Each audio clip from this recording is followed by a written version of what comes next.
Vamos a seguir con el siguiente ponente, Inocencio Figadero, vicepresidente Project and Acquisition Finance Energy del Banco Santander. Inocencio es licenciado en Derecho y en Administración y Dirección de Empresas, ICADE, por la Universidad de Comillas. Lleva trabajando desde el año 2005 en el Banco Santander, estando en el Departamento de Project Finance desde el 2007, donde es vicepresidente del equipo de energía. Desde esta posición ha trabajado en la estructuración y ejecución de distintos proyectos de energía, tanto convencional como renovable. Muchísimas gracias, Inocencio. Muchas gracias. Bueno, básicamente, como bien había dicho la moderadora, yo trabajo en el equipo de energía. Somos un equipo de, ahora mismo, 8 personas aquí en Madrid, y luego tenemos un equipo fantástico en México de otras 4 personas que se están encargando, sobre todo ellos, de lo que es la ejecución y también la originación de los proyectos de energías renovables en México, ¿no? Y por supuesto que después os pasaré mis datos, y si alguna vez tenéis la oportunidad de ir para allá, encantados de recibiros y ver qué proyectos tenéis, ¿no? Básicamente lo que yo quería hacer era dar una pequeña visión, aunque la compañera del panel ya creo que lo había hecho, sobre cuáles son las distintas modalidades desde que se dio el acceso a las actividades de generación de energía a inversores privados, y por otro lado, a continuación, dar una pincelada de las distintas fuentes de financiación que podría haber para un proyecto de energías renovables, aunque bueno, arrimando un poco el asco a la sardina, me centraré en el Project Finance. Y finalmente, cuáles son los distintos modos y tipos según la moneda en la que se esté financiando, básicamente, generalmente dependiendo de cuál es la moneda en la que esté denominada el contrato de venta de energía, que como luego veremos es un elemento fundamental para que los bancos podamos financiar desde el punto de vista de Project Finance este tipo de inversiones.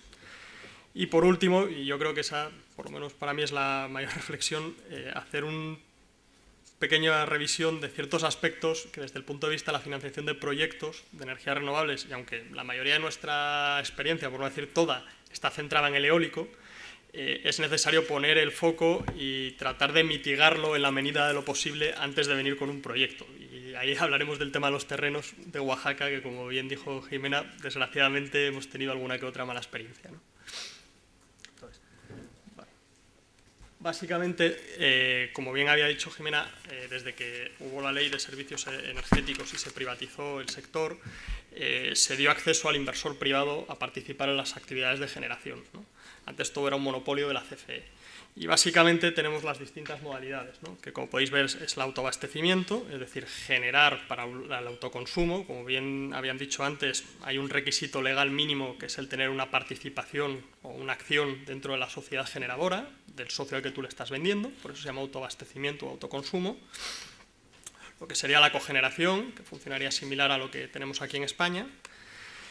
La pequeña producción para generación menor de 30 megavatios, lo que sería la producción independiente de energía para más de 30, y generalmente toda esta generación se vende directamente a la CFE, y luego lo que serían las actividades de exportación e importación. Desde el punto de vista de energías renovables, a día de hoy, ¿dónde nos hemos centrado? ¿Dónde hemos visto que está la actividad? Bueno, pues está en lo que es la producción independiente de energía.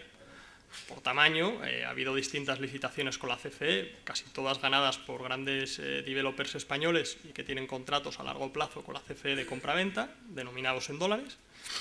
Y estamos empezando a ver, y de hecho la mayoría de los proyectos que hemos financiado y que siguen llegando a nuestras manos hoy por hoy son en régimen de autoabastecimiento, con grandes empresas industriales, y están funcionando bastante bien. ¿Por qué están funcionando bastante bien? Pues porque, como también habían puesto antes, yo creo que en México se ha hecho una cosa que es fantástica, ¿no? Que es que se está primando la iniciativa privada y se están dando los mecanismos para que se pueda primar, ¿no? ¿Cómo? Pues bueno, ahí podéis ver en la parte de generación y importación de energía, y realmente la verdad de fallo mío no lo he puesto, pero dentro de lo que sería para las fuentes de energía renovable tenemos el contrato de interconexión, el convenio de servicio de transmisión de energía eléctrica, y dos factores que son fundamentales. Por un lado, la posibilidad de predecir y poder cuantificar y facilitar los costes de porteo de la energía desde el punto de generación hasta el punto en el que se está suministrando la energía al socio autoabastecido, ¿no? Esto se desarrolló, hubo distintas leyes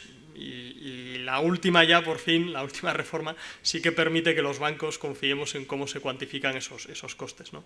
Y podamos hacer un modelo financiero que nos creamos.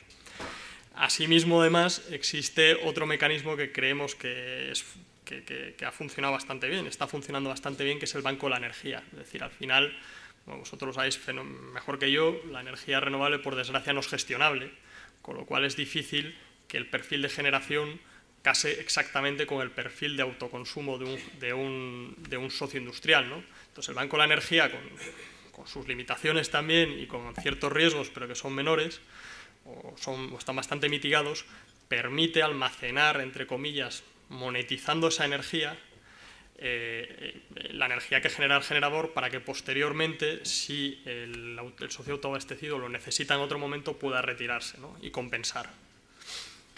Entonces es otro mecanismo que desde nuestro punto de vista ha favorecido la financiación de los proyectos de autoabastecimiento, ¿no?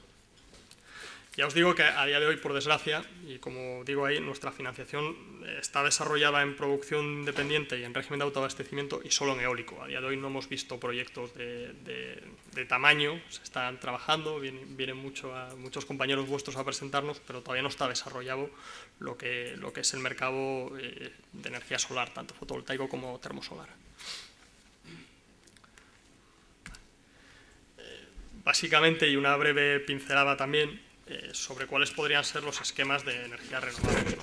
Bueno, pues básicamente podemos diferenciar 4 tipos, ¿no? Y no voy a empezar necesariamente por el orden. Lo más fácil sería la financiación corporativa, apoyaba la solvencia financiera de la empresa. Pues bueno, hay algunos sponsors que tienen una buena fortaleza de balance y deciden ir por esta vía. Tiene sus pros y sus cons. Probablemente, desde luego, la ejecución es mucho más sencilla que un project finance.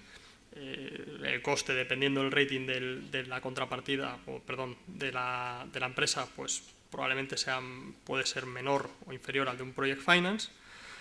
Y bueno, el plazo pues es una restricción. Bueno, ante una financiación corporativa más allá de 5 o 7 años es complicado que la haya, ¿vale? Por otro lado están lo que sería la financiación con multilaterales. Esto sí es verdad que es bastante activa en todo lo que es el área de Latinoamérica, ya sea a través del Banco Interamericano de Desarrollo o el Banco Mundial. Las ventajas que podríamos decir de estos organismos es que, por supuesto, que apoyan todo este tipo de energías, de proyectos de energías renovables, es uno de los mandatos que tienen. Dan financiación en dólar, que como luego veremos es una financiación que a día de hoy es escasa, no hay mucha liquidez en el mercado para captar financiación en dólar, pero para un proyecto de energías renovables ni para ninguno. Desgraciadamente los dólares son escasos hoy por hoy, no hay mucho, y bueno, y pueden permitir ir a plazos largos, ¿no? Normalmente siempre se van por lo menos 2 años más allá de lo que se iría un inversor comercial, un banco comercial, sobre el esquema de A/B loan, ¿vale? ¿Qué ocurre? Pues que los plazos para obtener una financiación con estos organismos, pues la verdad es que son bastante largos y complejos. Es decir, tienen una serie de requisitos administrativos y de due diligence que a veces muchas veces, en la mayoría de las veces, es todavía más largo de lo que sería el proceso de aprobación de un préstamo por un banco comercial, ¿vale? Otra modalidad, y que a día de hoy está empezando a ganar mucho terreno, es el Export Credit Finance, ¿no? Básicamente es la financiación apoyada en la acción de las agencias de crédito a la exportación, ¿no? Ya sea Exim Bank, CESCE, Hermes, dependiendo del origen de los equipos, ¿no? Y aquí estamos viendo a muchas muchas agencias que están empezando a hacer un poco de competencia desleal, si queréis, pero están empezando a fomentar mucho el sector, y es que no solo son capaces de garantizar la exportación de los bienes y servicios, sino que además están aportando liquidez a esa financiación comprando el propio papel de su garantía, ¿no? Tenemos ahí el ejemplo de la ECA danesa, que la estamos viendo en otros países, no en México, pero sí que ya hemos hecho algún proyecto con ellos y la verdad que funcionan muy bien y aportan mucha liquidez, siempre y cuando los bienes y servicios vengan de Dinamarca, ¿no? Y ahí el compañero me mira con cara rara porque efectivamente hay bastante polémica por el resto de agencias de crédito a la exportación que no están pudiendo hacer lo mismo, es un tema bastante polémico.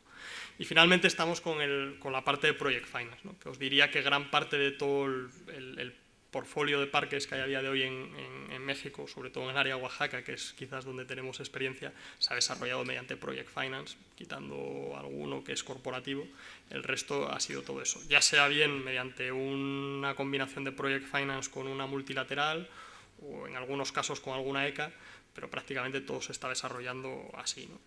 Y es lógico porque como todos sabéis, bueno, conocéis el producto, pues bueno, básicamente, aunque no sea así del todo, pues teóricamente recae todas las garantías sobre el propio proyecto y se paga con los flujos del proyecto, aunque luego ya todos sabemos que hay otro tipo de garantías, ¿no? Que se suele pedir, pero bueno. Y básicamente vamos a la parte, yo creo, de los distintos formatos de financiación y un poco la pincelada de dónde está el mercado bancario a día de hoy en México, ¿vale? Como habíamos dicho, dependiendo de la divisa en la que esté denominada el PPA, lo normal es financiar en una u otra moneda. En su momento se podía swapear de peso a dólar o de dólar a peso, se sigue pudiendo hacer, lo que pasa es que el mercado cada vez es menos líquido, hay menos profundidad y os diría que es un riesgo que los bancos cada vez empezamos a tomar menos, porque la volatilidad de ese riesgo es tremendo y bueno, y es cierto que en algunos momentos he visto, incluso hemos visto algunos bancos internacionales que por apetito de riesgo México han tomado ellos internamente el swap de dólar a peso para poder financiar proyectos en pesos, pero realmente yo creo que es una cosa que va a tender a desaparecer, ¿no? Entonces, básicamente, dependiendo del PPA, pues iremos a una financiación en dólar o una financiación en pesos, ¿no? Y ahí tendremos distintos actores. Desde el punto de vista de la financiación en dólar, pues tendríamos el mayor espectro, ¿no? Tendríamos bancos internacionales, multilaterales y locales. Los bancos locales también tienen dólar, ¿vale? La modalidad de contrato que siempre nos estamos encontrando hasta ahora es la de productor independiente, porque ya os digo que los contratos con la CFE están denominados en dólar y básicamente es en esta modalidad donde hemos financiado proyectos o donde estamos viendo proyectos en dólares, ¿no? Aquí tenemos quizás la mayor diferencia entre una y otra es el riesgo, o no vamos a llamarlo riesgo, sino vamos a llamar el plazo contractual al que se puede ir en una de las dos financiaciones, ¿no? Como habíamos dicho antes, en dólar ahora mismo hay bastante escasez de liquidez, cual los bancos tendemos a financiar no a corto plazo, pero sí a medio plazo. Es decir, una financiación en dólar hoy por hoy a más de 7, 10 años es complicado que la haya, lo cual no quiere decir que no se apalanque el proyecto más, porque generalmente lo que estamos haciendo es apalancar con un plazo de subyacente mayor. ¿Qué plazo de subyacente podemos llegar? Pues hombre, yo os diría que aproximadamente podríamos llegar a un plazo de subyacente que nos dejara una cola sobre el plazo contractual del contrato de venta de energía de en torno a un 20%. Es decir, si estamos hablando de 20 años, pues por lo menos necesitaríamos una cola de 4 años. Es decir, podríamos ir a un plazo subyacente de 16 años de operación, ¿vale? Y aquí he dejado un poco los parámetros de apalancamiento, los parámetros de dimensionamiento de la deuda, basados en el eólico. También os digo que ha sido un poco prueba y error, ¿no? Empezar con ratios y ahora más o menos lo que estamos viendo es que está en torno al 1,35 en P50 y 1,20 en P90. Estoy seguro que si fuéramos a una financiación en solar, probablemente con la tecnología podríamos bajar estos ratios bastante y asimilarlo bastante a lo que hay en España, porque el recurso solar obviamente es bastante menos volátil que el recurso eólico, ¿no? Y no obstante lo anterior, también estamos empezando a ver otra serie de actores, y dejo la coletilla, que no somos los bancos y que están empezando a tomar este papel, ¿no? Vía inversores institucionales, bancos públicos. En México las Afores están empezando a entrar dentro, que son fondos de pensión, están empezando a entrar en estos proyectos vía deuda subordinada de equity. Y luego además hay un mercado, quizás no tanto en energías renovables, pero sí muy profundo de bonos. muchos proyectos de infraestructuras en México se han sacado abonos, con lo cual para el promotor es una gozada, ¿no? Porque una vez que la fase de construcción ya está, le puedes pegar una patada a largo plazo al proyecto, ¿no? Y básicamente, que me queda muy poco tiempo, sí quería hacer la reflexión sobre los aspectos que en nuestro punto de vista sí que son cruciales a la hora de financiar, ¿no? Y me voy a centrar nada más en el PPA y en los aspectos medioambientales. En cuanto al PPA, y como dije antes, es un elemento fundamental para nosotros para poder financiar. Sin esto no podríamos. Y dentro del PPA no nos vale cualquier cosa. Lo primero que necesitamos es un precio que sea fijo. Y cuando hablamos de fijo es que tiene que ser totalmente fijo, o muchos PPAs que estamos viendo que son un descuento sobre la tarifa, ese descuento tiene que tener un suelo. Si no, de verdad que somos incapaces de poder dimensionar una deuda. Adicionalmente, y que me quedan 2 minutos, la otra cosa en la que quería hacer hincapié del PPA son los eventos de terminación. Yo entendemos todos que sobre todo el socio autoabastecido pues necesita una cierta energía, pero a la hora de dimensionar ese compromiso mínimo de energía que puede romper el PPA, sí os diría que hay que ser excesivamente conservadores. Es decir, por ejemplo, en viento, nos hemos encontrado con veces que es un escenario P90, 2 años seguidos, producir menos de P90 y entonces el socio tiene la posibilidad de romper el PPA. Pues eso es un riesgo que realmente el banco no va a asumir o no puede asumir a día de hoy. Vamos, siempre hemos tenido que cambiar los PPAs antes de financiar, ¿no? Y finalmente, mucho cuidado con los terrenos, como os he dicho antes.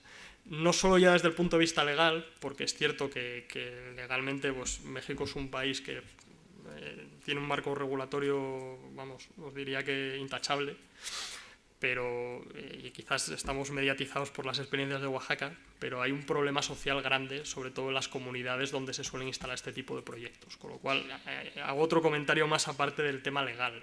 Yo creo que es fundamental el tema medioambiental y social. Es decir, también hay que invertir mucho a la hora de promover en tener comunicación con las comunidades donde se ponen los parques, independientemente del título legal, pero sí un trabajo de educación y de cooperación con las comunidades, puesto que nos estamos encontrando con casos en los que realmente, pues, aunque tengas el título legal, no eres capaz de entrar en el emplazamiento del proyecto, pues porque no has pagado lo suficiente, o porque no has comunicado bien el proyecto, o porque ha tenido mala prensa, ¿no? Y bueno, como me están cortando ya, si tenéis cualquier duda, luego en el turno de preguntas o en el café, por supuesto, os dejo mi tarjeta y nada, encantado de atender lo que necesitéis.